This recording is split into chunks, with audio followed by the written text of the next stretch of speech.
오늘 이 시간에는 사도행전 3장 19절 말씀을 중심으로 해서 송구영신의 의미라는 제 말씀을 상고하는 건데 피차에 은혜 받기를 원합니다. 세상이 주는 포도주는 해를 묵길수록 좋은 상품으로 인정을 받고 값도 비싸게 받습니다. 그런데 마태복음 19장 17절에 예수님께서 말씀하시기를 새 포도주는 낡은 부대에 넣지 아니하나니 그렇게 하면 부대가 터져서 포도주도 쏟아지고 부대도 버리게 됩니다. 새 포도주는 새 부대에 넣어두어야 둘이 다 보존하느니라 그 말씀하셨습니다. 이 말씀의 뜻은 율법적으로 온전히 지키는 것도 아니요 하나님이 율법보다 장로 율법을 더 소중히 여기는 당시 종교 지도자들의 낡은 것 곧 낡은 부대에 비유되고 그 낡은 부대에 생명이 넘치는 그리스도의 쇠복음을 그 낡은 부대에 넣게 되면 부대가 터지듯이 쏟아져 수용할 수가 없다는 말씀입니다. 이와 같이 우리 성도들은 지나온 묵은 해의 것들과 다가오는 새의 소망을 한꺼번에 수용할 수는 없습니다. 그렇기 때문에 이것도 저것도 아닌 혼합물이 되어서 하나님이 원하시는 소망의 한 해를 맞이하고 결실하여 풍성한 수확을 성취할 수가 없는 것입니다. 하나님께서는 인용문을 통하여 새 포도주 새 부대에 낡은 것은 낡은 부대에 넣어 보존하라는 것입니다.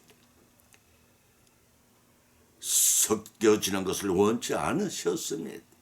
새 포도주를 새 부대에 넣듯이 묵은 해는 과감하게 청산하여 과거사에 묻어버리고 새 부대에 넣듯이 새해는 새로운 각오로 소망의 닷을 올려야 합니다. 우리는 천성을 향해 가는 새롭게 출발한 천성호로 갈아타야만 합니다. 그 천성의 도시에 하나님께서 기뻐하셔서 순풍을 주시면 소망의 항구에 속히 도달할 수가 있습니다. 우리는 과거를 돌아보지 말고 실패한 아픔도 끌어안지 말고 새로운 출발선에 서야 합니다. 묵은 해의 잘못을 거울 삼아 새로운 해에는 우리의 알량한 지식과 보잘것 능력에 의존하지 말고 하나님께 맡기는 삶을 살아야 합니다. 우리가 교회 갈지라도 그것을 성취시켜주는 분은 하나님이시기 때문입니다.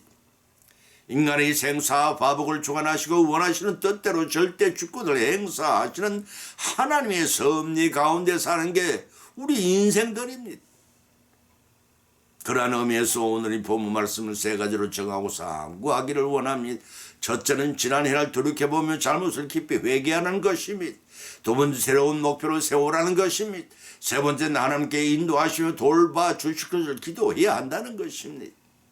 이러한 말씀 본부로 삼고 상고하는 가운데 피차의 성령님의 감동 감화 역사하심에 힘입어 풍성한 은혜 받고 은혜 받은 말씀들을 결단한 귀한 시간이 되시기를 예수님의 이름으로 축원을 드립니다.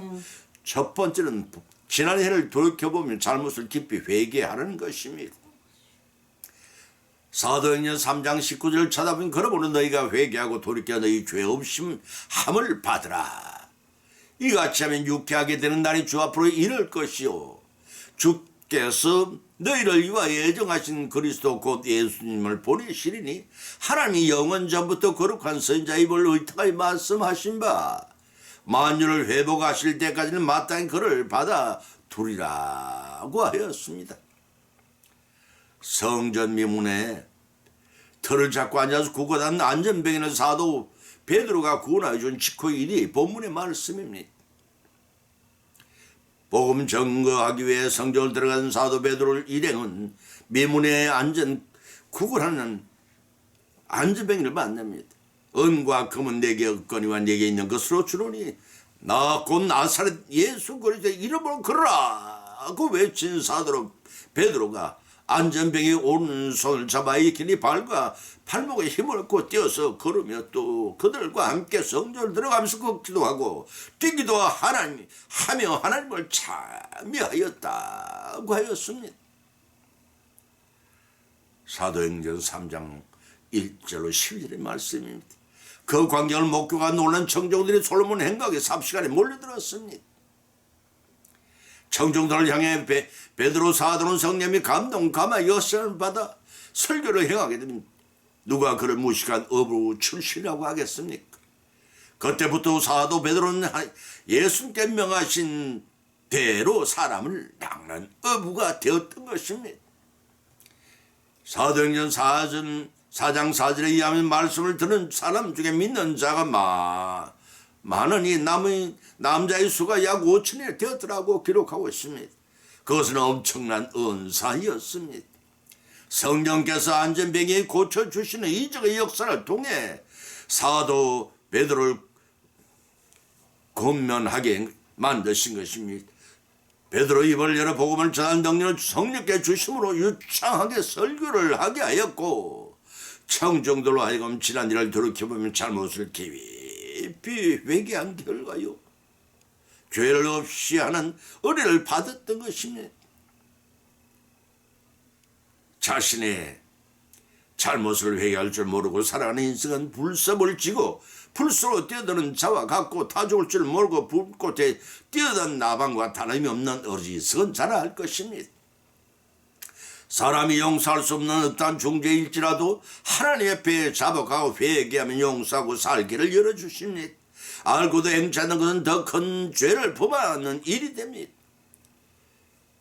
베드로는 어부였지만 주님께 친히 택감을 받은 사람입니다. 우리도 베드로처럼 허물과 죄가 많은 가운데 택하심을 입은 자들입니다.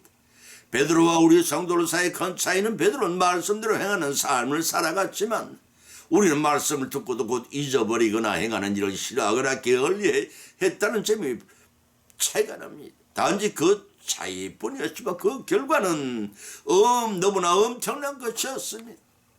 성령께서 하나님의 일을 행하고자 하는 이들에게 베드로에게 행하신 것처럼 함께 하시고 역사하시는 능력을 받습니다. 지난 1년 동안 하나님께서 우리가 허약한 것을 비롯해서 받은 말씀과 받은 대로 또 실천하면 역사하시라고 기다리셨습니다. 성령 하나님의 인간의 인격체를 존중하십니다. 그렇기 때문에 우리가 자원하여 행하기를 기다리셨습니다. 아무리 기다려도 지난 일을 돌이켜보며 잘못을 깊이 회개하고 새로운 사람을 덧입는 생활을 하겠다고 성령 하나님께 도움을 청한 이가 한 사람도 없었다는 점입니다. 물론 전혀 없지는 않았겠죠. 들은 있었다고 하나 그 순간을 모면하기 위한 바로의 꾀를 낸 것에 불과했을 것입니다. 애굽의 바로는 10대 재앙에 내려 고통을 당할 그 당시에는 회개하고 그 순간이 지나가야 무섭게 회개를 처리하며 철면피한 죄를 하나님 앞에 가중시켜 나갔습니다. 베드로서 2장 22절에 기록하기를 참 속담에 이르기를 개가 토했던 그 새에서 돌아가고 돼지가 씻었다가 더러운 구덩이에 돌로 누웠다 하는 말이 저에게 응하였도다 라고 하였습니다. 이와 같이 반복된 생활을 지향해야 합니다. 지난해의 일들을 돌이켜보며 잘못을 깊이 회개해 묵은 죄를 사함먹고 우리 모두에게 하나님께 새로운 소망을 삶을 허용한다는 사실을 믿고 이를 이뤄나가는 새가 되시기를 주님 이름으로 축원을 드립니다. 두 번째는 새로운 목표를 세워야 한다고 했습니다. 히브리서 12장 2절로 5절과 14절을 찾아보면 믿음의 주여 또 온전케 하시는 이인 예수님을 바라보자. 저는 그 앞에 있는 즐거움을 위하여 십자가를 참으사 부끄러운 일을 개의치 아니하시더니 하나님 보좌 우편에 앉으셨느니라. 너희가 피곤해 낙심치 않게 위하여 죄인들이 이같이 자기에게 거룩한 일을 참으신 자를 생각하라. 너희가 죄와 싸우되 아직 피를 흘리기까지는 대항치 아니하고 또 아들에게 권한 것 같이 너에게 권하신 말씀을 잊었도다. 일러스되 내 아들아 주의 징계하심을 경여기지 말며 그에게 꾸지람을 받을 때 낙심하지 말라. 모든 사람으로 더불어 화평함과 거룩함을 쫓으라. 이것이 없이는 아무도 주님을 보지 못하리라고 하였습니다. 주님을 만나보지 못하는 예배에 주님이 임재하지 아니하는 예배는 공연불에 불과합니다. 하나님은 사람의 인격을 존중하셔서 원하지 않을 때는 우리의 몸된 성전에서 곧바로 떠나십니다. 그러나 우리가 회개하고 주님께서 임재하시기를 원할 때 돌아와 좌정하십니다. 따라서 우리의 몸은 우리만의 것이 아니란 사실입니다. 이 땅에 오게 하셨고 우리를 구원하여 온전한 구원을 이루고 가게 성령 하나님께 지금도 역사하시는 자비 하나님이십니다. 이러한 성령이 전이 된 우리를 만드시기 위하여 성부 하나님께서는 주 같은 우리를 어떻게 하셨습니까? 독생 성자를 예수는 이름으로 보내주셨고 우리 죄인들을 죄를 대속하고 십자가에 살을 찌시고 한 발의 피와 물까지 다 쏟아 속량해 주셨습니다. 그것으로 끝난 것이 아니었습니다. 죽은 자 가운데 사흘 만에 다시 살아나신 주님께서는 영원한 대제사 역할을 감당하시기 위해 하늘에 오셨습니다. 하나님이 보좌 시온소의 십자가에서 흘리신 자신의 피를 뿌리심으로써 죄인들이 회개할 때만 사지연총을 받을 수 있는 길을 열어놓으신 것입니다. 그래서 보면 서두 2절에 기록하기를 믿음이 주여 온전케 하시니 인 예수님을 바라보자 저는 그 앞에 있는 즐거움을 위하여 십자가를 참으사 부끄러운 일을 개의치 아니하시더니 하나님 보호자 우편에 앉으셨느니라. 여기서 그 앞의 즐거움이란 인류 구속사의 성자의 성도들을 구원할 수 있게 된 일로 예수 그리스도께 누리시는 기쁨 나랍니다. 또 십자가를 참으사 부끄러운 일을 개의치 않으시더니 하나님 보호자 우편에 앉으셨느라는 뜻은 대역 죄인이나 중죄인에게 처해지는 십자가 사형은 지옥적인 것이기에 부끄러운 일이라고 여겼습니다. 그렇지만 이를 개의치 않으시고 십자가를 지심으로써 성부 하나님께 맡긴 사역을 온전히 감당하시고 성취하신 후 성천하시고 성교하셔서 본래의 영광스러운 지위를 확보하셨다는 의미입니다. 우리가 주목해 말씀 4절에서 죄와 싸우되 아직 피 흘리기까지 대항치 아니하구라는 말씀입니다. 이 말씀 영적 싸움을 격투기에 비유하신 말씀입니다. 로마의 원형 경기장의 검투사들이 생명을 걸고 서로 싸우되 피를 흘리기까지 싸워 이겨야 살아남았듯이 너희들도 그렇게 죄와 싸워 보았느냐는 것입니다. 예수님께서는 당신의 명예나 권세나 부를 위해서가 아니라 오로지 믿는 자들을 구원하시기 위해 십자가의 순환을 당하셨습니다. 그래서 보면 5절은 내 아들아 주님의 징계하심을 격히 여기지 말며 그에게 꾸지람을 받을 때 낙심하지 말라고 하셨던 것입니다. 징계와 꾸지람은 경주마에게 더욱 잘 달리라고 말의 옆구리에 박차를 가는 것과 같습니다. 그러한 의미에서 우리 모두는 하나님부터 믿음의 경주자로 불림을 받은 자들입니다. 그 믿음의 경주를 잘하라고 징계할 때에 그것들을 경히 여기지 말고 꾸지람을 받았을지라도 낙심하지 말라는 것입니다.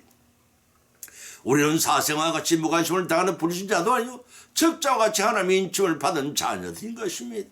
자녀에게 독생 성자라는 사람의 몸을 입혀 대성으로 보내주셨고 또한 믿음의 경주자람 대표 표대를 향하여 달려가게 하시는 겁니다. 믿음의 경주 끝지점인 천국이 기다리고 있기 때문입니다. 따라서 우리는 10가지 성도의 기본 자세를 갖춰야 한다고 성경은 우리에게 교훈하고 있습니다. 히브리서 12장 1절에서 첫 번째는 경주를 방해하는 죄를 버려야 한다는 것입니다. 두 번째는 빌립보서 3장 14절의 목표에 도달할 때까지 최선을 다 경주하는 것입니다. 네 번째는 빌립보서 3장 13절에 뒤에 있는 것 곧 믿기 전에 쫓았던 세상의 모든 것을 잊어버리라고 하는 것입니다. 다섯 번째는 사도행전 20장 24절의 목표에 이르기 위해서는 죽음까지도 불사하라는 것입니다. 여섯 번째는 디모데후 후서 2장 5절을 통해 경주자로 지켜야 할 법을 온전히 준수해야 한다는 것입니다. 일곱 번째는 히브리서 10장 38절로 39절은 결단코 뒤로 물러서는 돌아서는 일이 없도록 하라는 것입니다. 여덟 번째는 가라디아서 6장 9절로 10절과 12장 3절에서 다른 경주자와 용기를 같이하여 달려야 하고 아홉 번째는 히브리서 12장 1절에서 끝까지 인내로 경주해야 합니다. 열 번째는 우리 자신을 믿음의 경주하러 부르신 주님의 뜻만을 생각하고 완주해야 최후의 성들을 거둔다는 것입니다. 로마서 12장 2절과 빌립보서 3장 14절의 말씀입니다. 바로 이러한 성들을 위해 소망의 해에는 새로운 목표를 세우라는 것입니다. 보내는 목은 개처럼 후회하지 말고 본문 14님 모든 사람으로 더불어 화평함과 거룩함을 쫓으라 이것이 없이는 아무도 주님을 보지 못하리라 하신 이 말씀을 명심해야 합니다. 이 말씀처럼 화평과 거룩함으로 주님을 천세에 만나 뵙고 확고부동한 신년을 통해 하나님께 원하시는 바는 성취의 기쁨을 누리시는 새해가 되시기를 예수님 이름으로 간절히 축원드립니다. 세 번째는 하나님께 인도하시며 돌봐 주실 것을 기도하라는 것입니다. 잠언서 16장 9절을 찾아보면 사람이 마음으로 자기 길을 계획할지라도 그 걸음을 인도하는 자는 여호와시라고 하였습니다. 새해의 진정한 성공을 이루기 위해서는 하나님께 영광을 돌리기 위함이란 올바른 목표가 있어야 하고 하나님만을 전적으로 의지해야 합니다. 신명기 7장 1절 상만절에 기록하기를 하나님의 여호와께서 너를 인도하사 네가 사서 얻을 땅을 들이시고 네 앞에 여러 민족 헷 족속과 기르가스 족속과 아모리 족속과 가나안 족속과 브리스 족속과 히위 족속과 여부수 족속과 곧 너보다 더 많고 힘 있는 7 족속을 쫓아내실 때 오직 너희가 그들에게 행한 것은 이러하니 그들의 단을 헐며 주상을 깨뜨리며 아세라 목상을 치거면 조각한 우상을 불사르라고 하였습니다.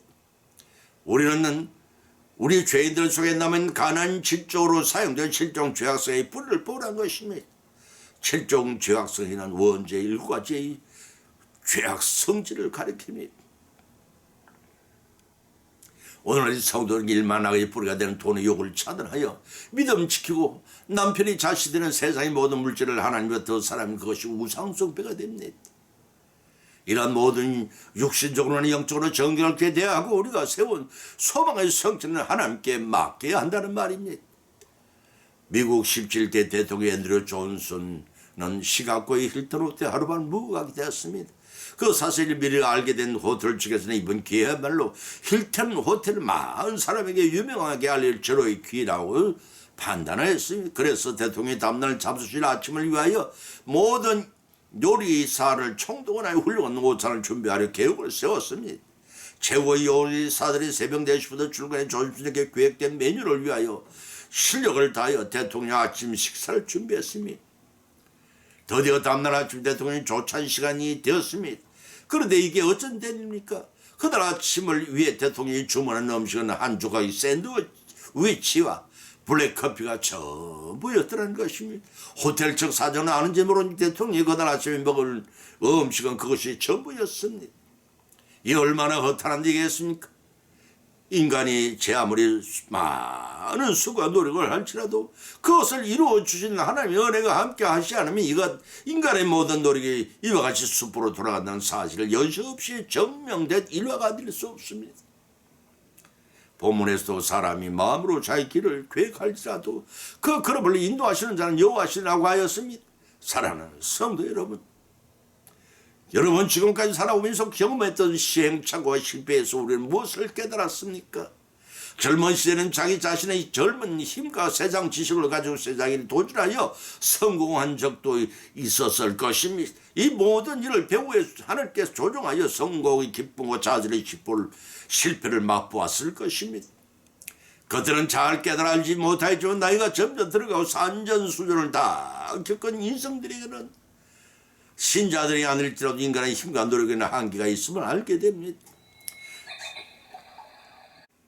신실하게 하나님 믿는 성도는 인생의 생사화복을 주관하신 분이 하나님이심을 알고 있습니다. 분명히 우리 인생의 최고의 경자가 주님이시라는 사실을 고백하면서도 어느 순간부터는 또 주님을 잊어버리고 내가 생각에 세우는 계획을 내 능력과 지식만으로 이루려고 애를 쓰지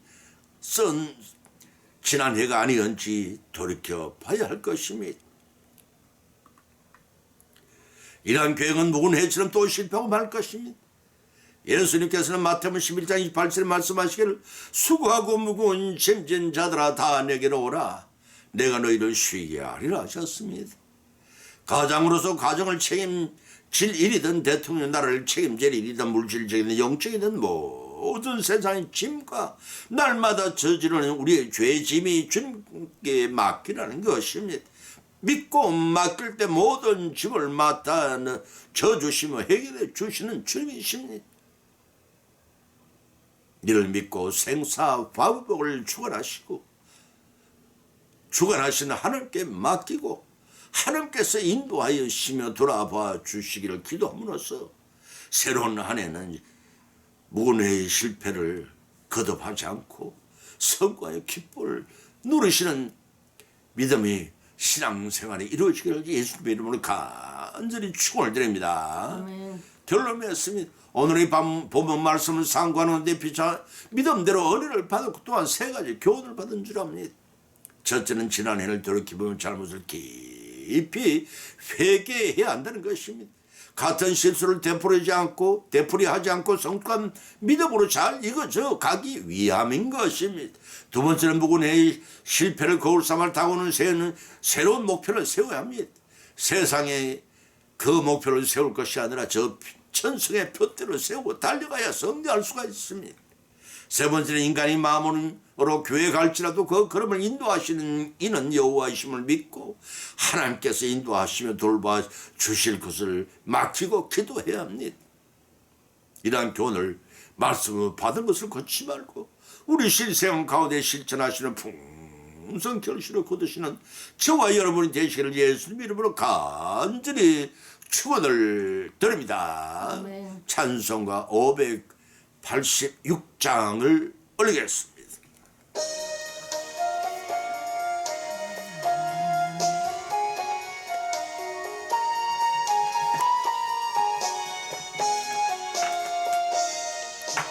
어느 민족 누구게나 결단할 때 있나니 참과 거짓 싸울 때에 어느 편에 설건가